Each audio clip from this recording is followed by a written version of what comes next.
কোরবানির সাথে আকিকা দেওয়া যাবে কিনা, আর গরু দিয়ে আকিকা দেওয়া যাবে কিনা। দেখেন, কোরবানির সাথে আকিকা দেবেন, তার মানে ভাগে আপনি আকিকা দিতে চাইছেন।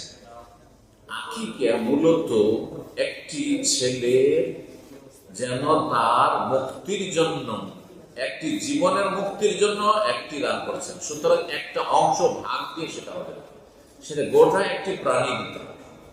এটা যেমন যুক্তি, তেমনি তার আগে এটি হচ্ছে নবী সাল্লাল্লাহু আলাইহি ওয়াসাল্লামের আদর্শ।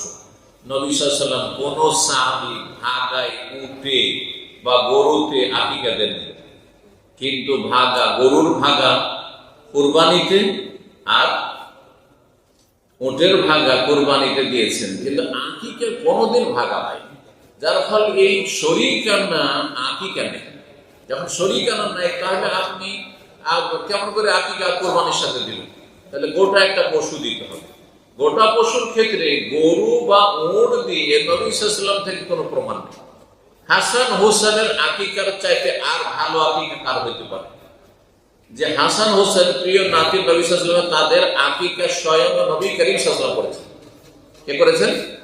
নবীর নানা নিজেই করেছেন নাতিদের আকিকা। কি দিয়ে করেছেন?